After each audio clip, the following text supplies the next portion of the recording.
YouTube, back with another video, man. Today we're reacting to Soccer Explained for Americans. I'm trying to see what this is talking about. Clearly I play soccer slash football. Don't take my head off. But I'm just trying to see what this video talking about, see what they explain. See if I could learn something too. You never know. You know what I'm saying? You don't know everything, so let's get straight to this video and see what it's talking about. I hate watching soccer. They have to. So I've been wanting to start following soccer for a while now, but as an American, I always found it complicated. Not like how they play. Most 3-year-olds can kind of understand more or less how it works. I just mean how everything kind of works in Europe. You know, I would follow the World Cup, and I'd root for the United States if they made it. And then I'd root for Iceland because clearly they've all been practicing that clapping and they're really good at it. But that only happens once every 4 years. So I turn on my TV, and it would be like a random game, like Parma versus Bologna. And first I'd make sure that I wasn't watching the Food Network, but then I had no frame of reference for this game. Like, are these teams good? You know, is this a big game?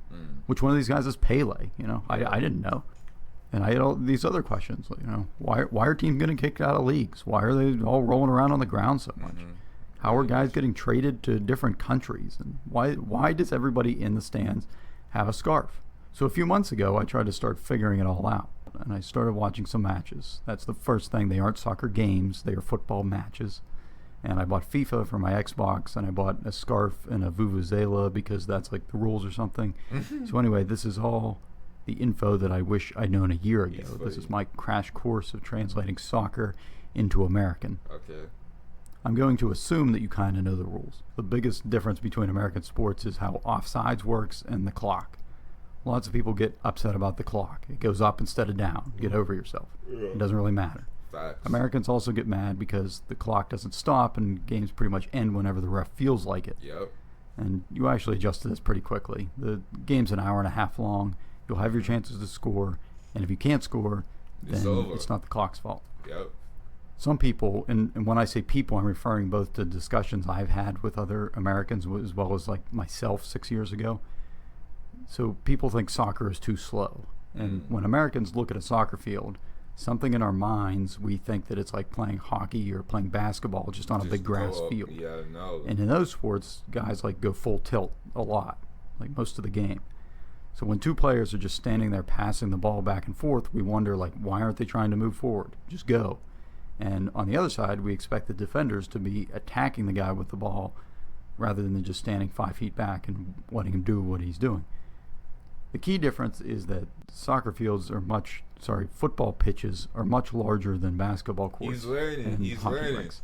And if you tried a full court press for the whole soccer game, you would be exhausted and you would probably lose. Well, soccer slash football, it's kind of like, I look at it like chess. It's like you gotta strategize, bro. You can't just shoot the ball, dribble. Like, some people can, but like even when you can do that, you're not gonna be able to do that just every game, every time of the game. Like, you still gotta pass. You still gotta know who to pass to. You still gotta wait passes. Like, it's just so much. See, the pace of a soccer game is actually much closer to baseball. Most of the game is going to consist of guys just slowly passing the ball around, real peaceful, and then it's going to be all of a sudden followed by these short bursts of extremely fast action. Nothing, bro. Basketball players, it's estimated, run an average of 2.5 miles during a game. Soccer players can run 7, if not 10 miles during one game. And remember, you only have 3 subs games, so most of these players will be playing the whole game. Tired as hell. One thing Americans will appreciate is that other than halftime, there are no commercials. So it's like the anti-NFL, which is great. It also means that no matter where the ball is, both teams are always potentially about 30 seconds away from scoring, which creates this kind of constant tension. It also creates a scenario where you can't ever really run to the bathroom or get a drink. Tired.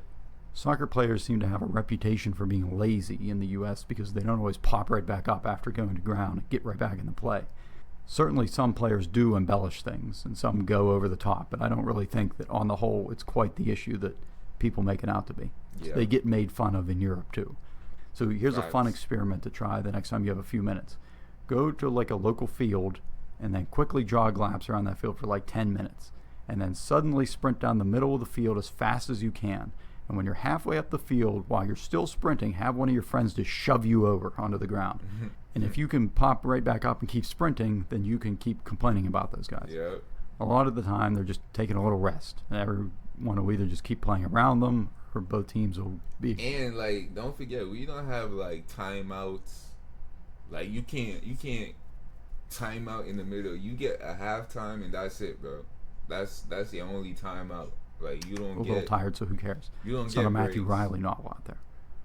The other reason for guys slowly passing the ball around is that one of the strategies currently employed by most teams is to maintain possession as much as possible. Obviously, this is no different in American football or why Russia is really good at hockey. The other team can't score when you have the ball. So teams will just pass the ball back and forth. Yeah. And even pass it back to their own goalie, Control the because it's game. better to go backwards with the ball than to maybe make a risky pass and let the other team have the ball. Sometimes. Build a website you love Not all the time. with Wix. For your words, On occasion, you'll see a team make like 50 passes without the other team touching the ball, which can take a really long time, but then they'll go down and they'll score, and that's like as good as it gets. It's all about waiting for the precise moment for things to align and then all going together at the right moment. In terms of like positioning and formations, you'll usually have 3 or 4 numbers, like 4-4-2 or 4-3-3 or Yeah. 4-2-3-1. Yep. These numbers will always add up to 10, and then the goalie is just assumed. Extra for Different 11. positions include the center backs, who just stay as defenders, and then the full backs are both the left and the right back, Yep. who will defend, but then they'll also usually join the attack as well. And then we have midfielders, like a center midfielder who can go both ways, a center attacking midfielder or a center defending midfielder. And then up front we have like a left wing and a right wing, sometimes a center forward, and a striker up front it's his job to just score This goals. guy did his research, bro. One thing I'll mention that makes it easy to kind of get into soccer is that you can legally watch some old matches on YouTube. This is unlike American sports. Like, why isn't there a website that I can go to watch any game, like an iTunes for sports? So, like, I can pay $2 to watch any game in history. Like, all these games are on tape somewhere. They exist. But I can't watch a game in the 1986 World Series unless an international pandemic shuts down the world and there's no sports. And they just happen to put it on NBC or something. Like, come on. So anyway, so keeping the I don't know ball what that ran with and the attacking is referred to as positive football. You're always trying to move forward. This is what most teams do. This is what people like to watch a little more. It's kind of exciting. It's more exciting to watch that way. But of course, there's always a yin to the yang. So the yin is this guy named Jose Mourinho. And he basically says, I don't want the ball. I'm going to stand back with my players in front of my goal, and you're not going to score. And then every once in a while, when you're falling asleep and all your players are Park up in the my bus. zone, we're going to Yeah. steal the ball and we're going to run down and score. Which sounds a little bit risky, except that it actually does work if you do it well. Jose's considered one of the best managers there is, and he has the trophies to back it up. He's won plenty of big tournaments with teams that I'm told if you tried to have that team keep the ball the whole time, like most coaches would, they would have been destroyed.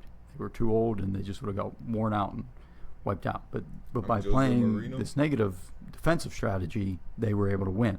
And despite this, teams that employ this strategy seem to get a bad rap for playing negative as opposed to positive football, because keeping the ball seems to be the in thing right now.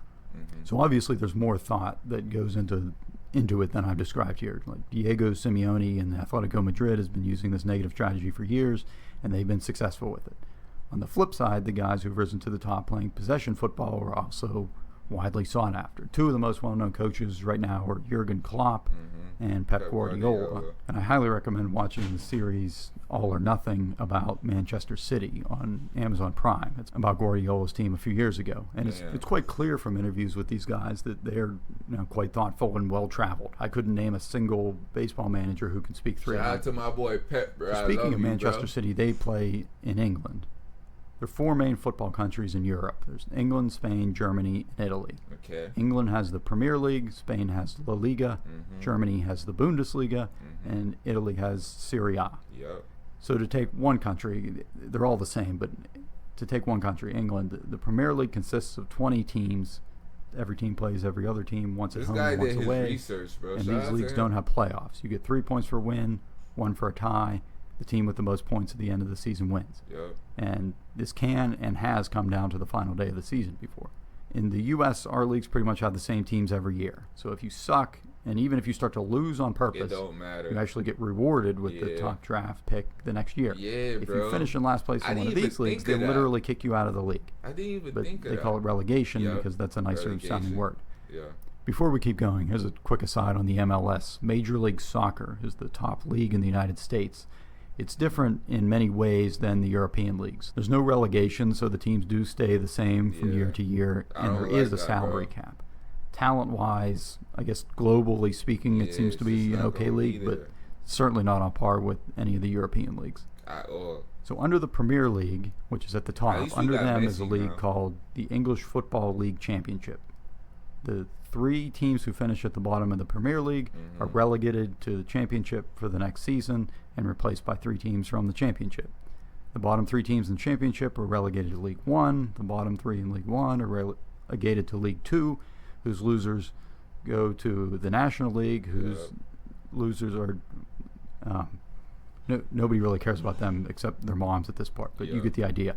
Unless you really get into soccer, you'll never hear about anything below the Premier League again. But just so you're aware of what's happening Facts. down there.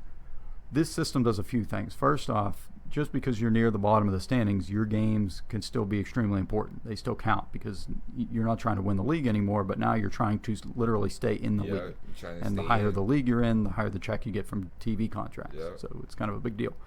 It also creates this kind of theoretical meritocracy where you could start a team with a bunch of guys anywhere in the country, get into a kind of a tiny league, and then ultimately work your way up to the Premier League. Yep.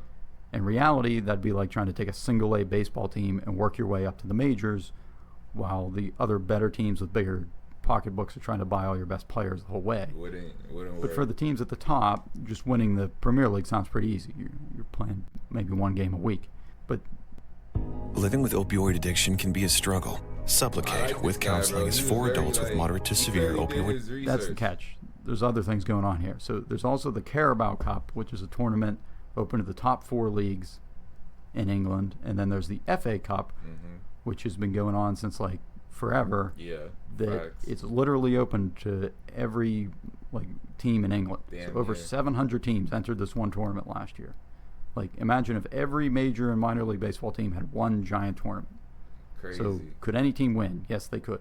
Will the small teams upset the bigger teams? At some point, maybe a few will. But is it likely that a non-Premier League team is going to win? No, probably not. So more fun to think about in Yeah. theory than practically, I guess. The final tournament is the big one. Like, what if we could find the best team in Europe? And I don't mean like each country gets a team. That's the European Championship that happens every 4 years. This, I'm talking about the league clubs. So the best teams from all over Europe, from 55 different countries, battle it out each year. This is the UEFA Champions League.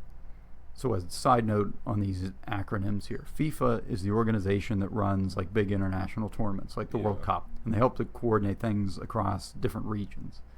If you're an American, you probably heard of FIFA because somebody on SportsCenter mentioned somebody that was involved with some kind of corruption investigation or something. Anyway, within FIFA, the world is divided into 6 different regions. UEFA is Europe, that's where like the best players go. Yep. CONCACAF, you may have heard of because that's what the U.S. is in, the Confederation of North, Mhm. Central American, and Caribbean Association Football, which is short and sweet.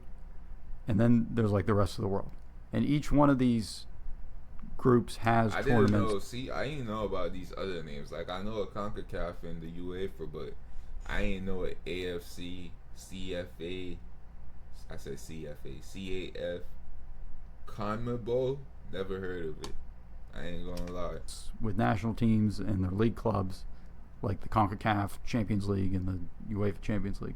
And these are called like the Champions League, but really it's just a tournament. So the Yeah. UEFA Champions League is played in conjunction with the UEFA Europa League, which is kind of like the NCAA and NIT basketball tournaments, but with a bit of a twist. They play the qualifying rounds for the Champions League first. So if you get knocked out of the big boy tournament, but you finish high enough, you can just move down into yeah. the Europa League and try to win that. And I won't get into the qualifying, but typically you're going to have teams that you may have heard of as an American, like Manchester City, Liverpool, Manchester United, Yeah. Tottenham Hotspur. From Spain, it'd probably be Barcelona and Atletico Madrid and Real Madrid. Serie A from Italy, we'll have Juventus, Juventus and Inter Inter and Milan, Roma and Atalanta. Germany is pretty much dominated by Borussia Dortmund and Bayern Munich. And then there's other popular teams like Paris Saint-Germain from France, and Lyon from France, and Ajax from the Netherlands. And then you throw in a few Russian teams and you're ready to party. So back to the Premier League. You remember how your team's playing that kind of standard 38-game schedule.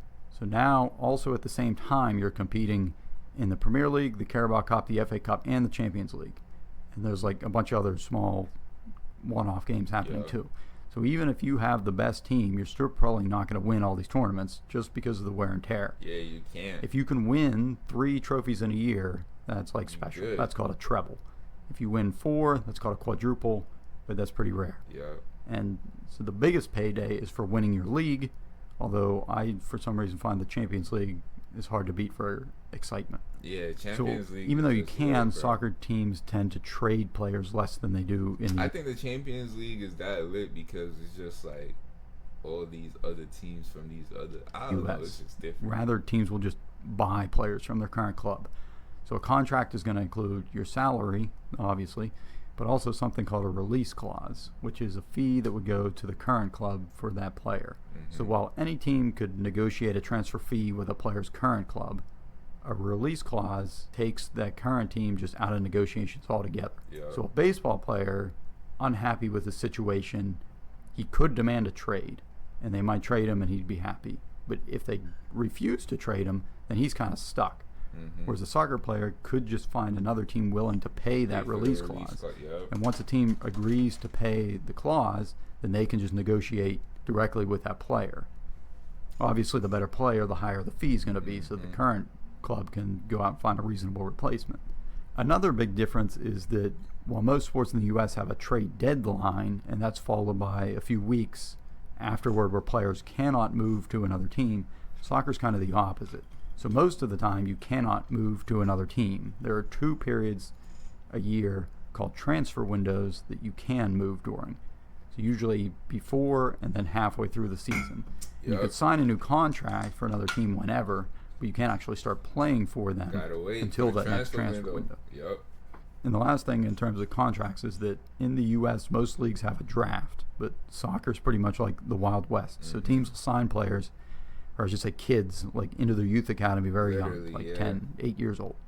And smaller teams who find a really good player could also include something called a sell-on clause when selling a player to a larger team that says if the team buying that player turns around and sells the player again to an even bigger club, then that original team will get a percentage I didn't of even know that. secondary sale. I'm telling you, bro, I'm learning some stuff too, man. I'm definitely learning some Monday.com, stuff too. the opposite of This any guy, work shout platform out we to tried in this the guy, past. bro. We tried other work management Like just to learn platforms, all not this to naming it. make a video. All right, so if you're still here at this point, you probably want more. So what's next? Yo, There are like an unlimited number of top or best goal compilations on YouTube, which are Facts. kind of interesting in the sense that you can actually come show watch them with you know, me. new people to soccer, the potential that the game has. Lots of Americans' exposure to soccer is like the Women's World Cup, and obviously we have a great team there, but you never really get to see what different strategies look like. Like look up Barcelona tiki-taka videos. You won't regret that. They make grown men look like children. As I mentioned, the All or Nothing series on Man City is great if you have Amazon Prime. And obviously just watching games is good. FIFA TV has a YouTube channel that has lots of international matches. Or just look on YouTube for full football matches. You're smart, you'll find them. UEFA TV has old Champions League matches. I think you might have to register, but it's free. You'll probably want to follow BR's football channel on YouTube. They have a lot of good stuff, including this very funny series called The Champions, which I'd probably wait a little bit until you learn a little more about the top players before watching that. One place I always turn to when trying to learn a new sport is video games. So FIFA would probably help. Although the big caveat there is that it has horrible reviews. That said, if you're just trying to learn the rules, like basic tactics and which players are on which teams and who plays where, I would say it's been pretty helpful for me. Most of the negativity toward the game is for the online, the FIFA Ultimate Team mode, where you end up paying for players for your team. Facts. But if you just avoid that and then like stick to Facts, playing bro. against I the don't play AI, Ultimate then Team you no should be more. okay. The only thing I Yeah, hesitate to that's do is crazy. play as Barcelona because you could control Leo Messi, And like, who am I to tell God what to do? So I usually avoid That's that part. funny as hell. The alternative here, it would be a game called Pez, which I've heard good things about, Man, although turn it that doesn't shit have off. licensing for many of the teams. So jerseys will look different and team names will be slightly off, which I guess might be confusing to someone new. And I think FIFA's player faces are a bit more recognizable too. Bro, I haven't played PES since like 2009, bro. I haven't even heard of PES. When did this guy make this video? Cause is PES still a thing? Okay, 5 years ago. I haven't heard of PES in a long time, bro. News-wise, there's coverage like everywhere of soccer. Although I do enjoy the site onefootball.com, which brings us to the sponsor of today's video, which is, there's no sponsor for today's video. I just make these videos to push the boundaries of PowerPoint and see how mad I can make myself. Anyway, hopefully that helps somewhat. You're now ready to venture off beyond the coasts of the United States and become an even bigger soccer fan. Just if you're leaving the U.S., call it football. They get mad if you call it soccer. Facts. Anyway, good luck. Facts. Shout out to this guy, the On Deck Circle, bro. This video is very informative. He made a good video. Like, everything he said was right. I don't have words, bro. It's just a good video. Shout out to that guy. I'm definitely leave you a like, my boy.